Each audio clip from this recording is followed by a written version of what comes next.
ध्वस्त इमारत, सड़कों पर मलबे का ढेर, खून के छींटे, मांस के लथेड़े, आंसुओं का सैलाब और मातम इस कदर की खामोशी की चीख कई किलोमीटर तक गूंज रही है।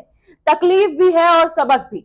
पाकिस्तान का पेशावर शहर मशहूर है अपनी ऐतिहासिक और पठानों के लिए, अपने लजीज व्यंजनों के लिए और इमारतों के लिए, मगर 30 जनवरी को नमाज के दौरान बम विस्फोट हुआ।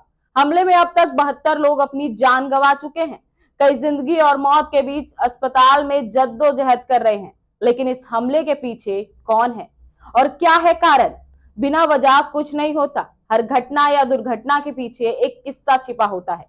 पाकिस्तान ने भारत को इन धमाकों से बहुत दहलाया। इनकी गूंज हमसे बेहतर कौन जानता होगा। अफगानिस्तान पर तालिबान का जब कब्जा हुआ, नरसंहार हुआ, मानवाधिकार की धज्जियां उड़ाई गई, उस वक्त पाक तालियां पीट रहा था। पाक सरजमी का इस्तेमाल नापाक साजिशों के लिए कर रहा था। उस वक्त सब अच्छा लग रहा था, मगर अब वही आफत जब अपने सर फटी तो पाक रो रहा है। विस्फोट के समय इलाके में 300 से 400 पुलिस अधिकारी मौजूद थे। 3 लेयर सिक्योरिटी थी। बावजूद इसके हमलावर नमाजियों की कतार में सबसे पहले खड़ा हो गया। यह हमला कई तरह के सवाल खड़े कर रहा है। मरने वालों में कम से कम 5 उपनिरीक्षक और मस्जिद के इमाम मौलाना शामिल थे। लेडी रीडिंग अस्पताल के अधिकारियों ने कहा कि 150 से अधिक लोग घायल हुए हैं।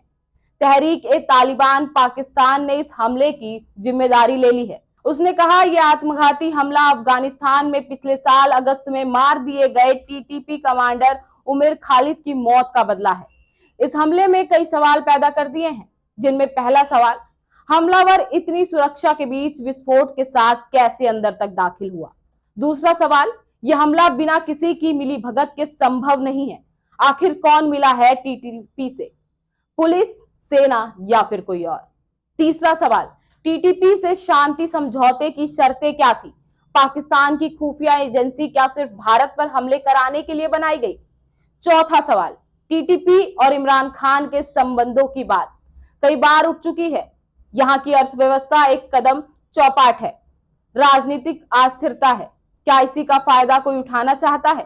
पांचवा सवाल, पेशावर ही क्यों। 2014 में आर्मी स्कूल में भीषण और दर्दनाक ब्लास्ट हुआ।